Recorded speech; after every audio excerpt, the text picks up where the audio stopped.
guys, it's Maxine here from Northumberland Zoo again, ready for the next episode of Bring the Zoo to You. In today's episode we're going to be taking a look at our wallabies. So I'm in our Wallaby Walkabout enclosure, which is our walk-through enclosure for the Bennett wallabies and the Palmer wallabies. So when we reopen again, you guys can actually come into this enclosure and get a little bit closer up to them. Now, last year, myself and Anne, we actually took part in pretending to be wallaby mums, because we actually, unfortunately, lost two of our female wallabies, and both of them had joeys in their pouches at the time, which meant that they needed to be looked after. So we actually got a first-hand experience of what it's like to be a joey mum.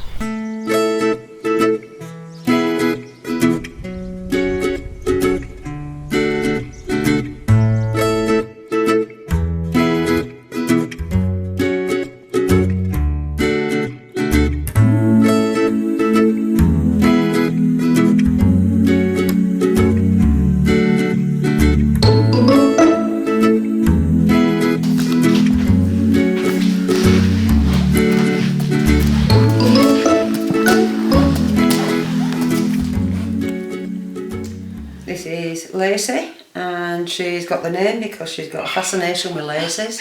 She likes to chew them, undo them, anything like that. And we think she's about 7 months old, judging by her weight and her measurements. We measure a foot, or the base of her foot there, and the length of her tail. And that gives us the measurements that we need for a roughly age.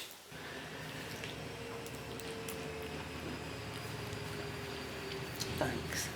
Okay. They need feeding every 4 hours throughout the day and night.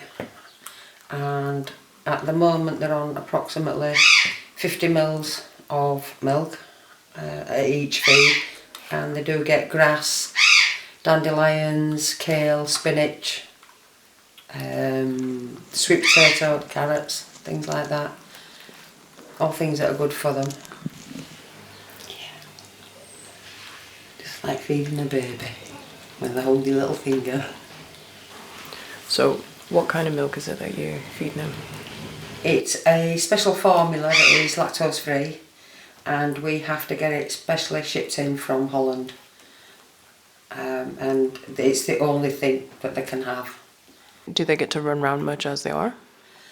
They have been outside. We do take them out on nice days. At the moment we can't give them too much because they're still developing. The bones are still developing in the leg. Thank you. As you can see, so's the nosiness. How much longer are you going to have them? Around about maybe 2-3 months. They're about 7 months old now, and they usually come away from mum, stop feeding off mum, around about 12ish month or before. But hopefully we can reduce it so that they gradually come away from us, and that eventually the formula will get weaker, so they're not getting it as strong. Why can't you just put it out in the paddock now? It's furry, it looks like it can just crack on. The formula that they have is a special formula for them.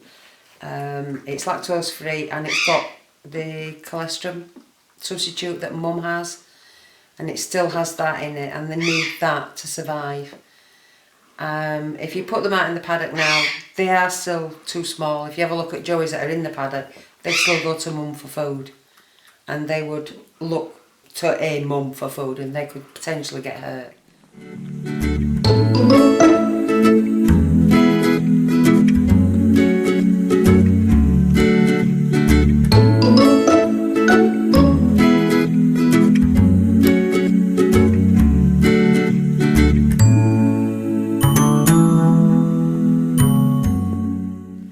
I'm just cleaning her up now, because if she was in the pouch with mum, she wouldn't come out to go to the toilet, so mum would do all this for her.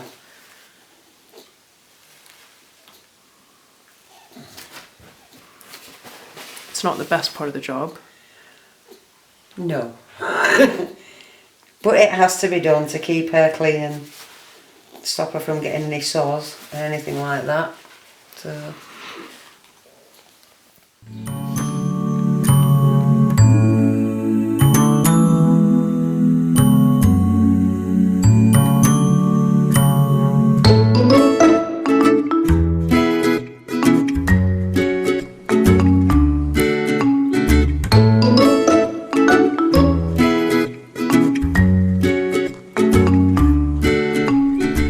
Now, wallabies are one of the only animals in the animal kingdom that have such a interesting and complicated reproductive cycle. So they can be pregnant, they can have a brand new newborn joey that's in the pouch, and then they can have an older joey that's already out of the pouch that's feeding from milk still. So that's 3 different life stages all in one go. Joeys, once they're first born, they're like a jelly bean. So they're like these tiny little pink things, and they crawl their way out of mum, and they crawl their way up, right up into the pouch, and then they find their way into the pouch all by themselves. Mum doesn't help them, and then they fuse themselves back onto mum's teat so they can have a permanent milk source, and they stay like that for about 3.5 to 4 months. Now, once they start getting to about 4.5 to 5 months, that's when you can start actually seeing joeys' heads popping out of the pouch. They're very, very pink, very sort of like babyish, and they start kind of popping their heads out of the pouch around 5 months, and then from about 5.5 to 6 months onwards, you start to see them developing quite a bit of fur, and then from about 6 to 7 months, they'll start popping out of the pouch and being a little bit more adventurous. But they do rely on mum and on the pouch until they're about 11 months old, which is insane.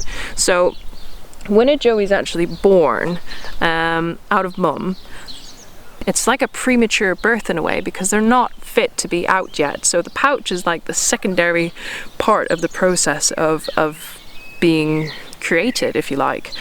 A joey can't survive without mum's pouch. It's just one of those things that it needs to do. So when we're recreating like an artificial hand rearing process, we make our pouches out of pillowcases. The joey needs to have a pouch to feel secure. That's what they need, and it needs to be rounded so that they can have that natural curvature in their spine. And the most soothing thing that a joey can possibly have is a teat. So we also give them like a little dummy as well, so that they can feel calm and relaxed in the pouch, or in the pillowcase in this case. So it's very, very tiring being a joey mum. Obviously for these wallabies, they're in their pouches and their bodies are doing the things that they need to be doing, and they don't really have to think about them. But when you're a human and you're having to get up in the middle of the night at 3 a.m. and 11 o'clock at night and feed a little joey that doesn't necessarily maybe want to eat that night, it can be very, very tiring. And obviously this continues up until the age of about 10 months, so it goes on for a very long time. Now, Bennett wallabies, they are from Australia and Tasmania, naturally, but they have been introduced in the United Kingdom, believe it or not. So you do get them in the UK, and there's a substantial population on the Isle of Man. They're doing really well, actually, but they're obviously not native to here. Well, I hope you guys enjoyed learning about wallabies today, and I look forward to us opening our doors again soon so you can come in and see them for yourself up close and personal. As always, if you guys could subscribe to our channel, that would be much appreciated, because we are obviously trying to start earning money through YouTube. And if you have any comments or suggestions of things that you would like to see, then please do comment below, and we'll do our best to please. Until next time, please stay safe. Bye guys.